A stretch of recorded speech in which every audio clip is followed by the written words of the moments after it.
शाळेत जाणाऱ्या चिमुरड्या कधी सुरक्षित होणार? तरुणींवरील अत्याचार कधी थांबणार?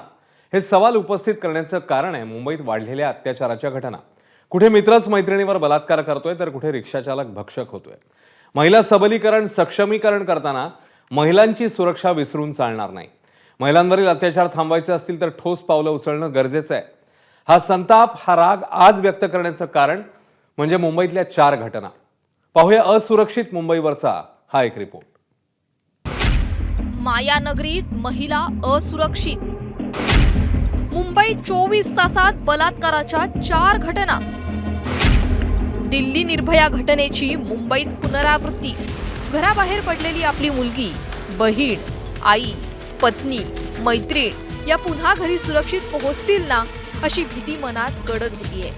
त्याला कारण ठरतायत वारंवार घडणाऱ्या अत्याचाराच्या घटना। मुंबईच्या राम मंदिर स्टेशन परिसरात एका 20 वर्षाच्या तरुणीवर रिक्षा चालकानं बलात्कार केला। नराधमानं कौर्याची परिसीमा गाठली। पीडितेच्या गुप्तांगात ब्लेड आणि दगडाचे तुकडे आढळले। 32 वर्षाचा रिक्षा चालक राजरतन वायवळकडून तरुणीवर अत्याचार करण्यात आला। रिक्षा चालक विवाहित असून त्याला पत्नी आणि 2 मुली असा परिवार आहे। वनराई पोलिसात या अत्याचाराप्रकरणी गुन्हा दाखल करण्यात आला असून आरोपीला बेड्या ठोकण्यात आल्या। पीडितेच्या जबाबातून धक्कादायक खुलासा झालाय। वसई रेल्वे स्टेशन परिसरात एका अनोळखी रिक्षावाल्याला ती भेटली। त्यानंतर तिने त्या रिक्षा चालकाशी संवाद साधला। कौटुंबिक तणाव आणि आत्महत्येच्या विचारात असल्याचं तरुणीने रिक्षा चालकाला सांगितलं। त्यानंतर रिक्षा चालकाने पीडित तरुणीला वसई जवळच्या सागरी बीचवर नेलं आणि तिच्यावर बलात्कार केला। त्यानंतर त्याने पीडित तरुणीला गोरेगाव पूर्वेतील राम मंदिर स्टेशन जवळ फेकून दिलं। ही घटना समोर येत नाही तोवर आणखी एक धक्कादायक घटना मुंबईच्या दिंडोशी पोलीस ठाण्याच्या हद्दीतून समोर आली। एका 78 वर्षाच्या वृद्ध महिलेवर 20 वर्षाच्या प्रकाश मोरिया नावाच्या तरुणानं अत्याचार केला।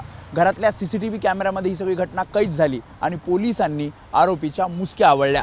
अल्पवयीन मुली, तरुणी या सुरक्षित नसल्याचं अनेकदा उघड झालंय, पण आता वृद्ध महिलाही वासनेच्या शिकार होत आहेत। या विकृतीला काय म्हणावं?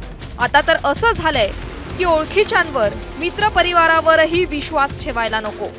कांदिवलीत राहणाऱ्या 3 मित्रांना आपल्या एका मैत्रिणीला भेटायला बोलवलं। भेटायला बोलवल्यानंतर याच मैत्रिणीवर त्यांनी अत्याचार केला। आळीपाळीनं त्या मैत्रिणीवर त्यांनी बलात्कार केला।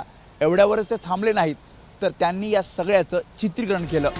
अशा घटना पाहिल्या तर विश्वास तरी कुणावर ठेवायचा असाच प्रश्न पडतो। एकीकडे या बलात्काराच्या घटना तर दुसरीकडे ब्लॅकमेलिंग करत महिलांच्या चारित्र्याचे धिंडवडे काढणारे नामर। मालाडमध्ये सुद्धा अशीच एक घटना घडली। 16 वर्षीय एका अल्पवयीन मुलीला ब्लॅकमेल करत तिचे विवस्त्र फोटो आरोपीने मागवले।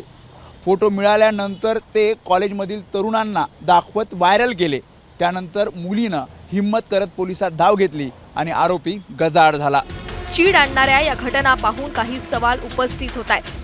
अनिल देशमुख साहेब गृहमंत्री असताना शक्ती कायदा आणला, परंतु तो शक्ती कायदा केंद्र सरकारकडे धूळ खात पडलेला आहे। लहान मुलींपासून 78 वर्षाच्या वृद्धेपर्यंत जर अत्याचाराचं प्रमाण वाढलं असेल तर ह्याचं उत्तर गृह विभागाने दिलं पाहिजे।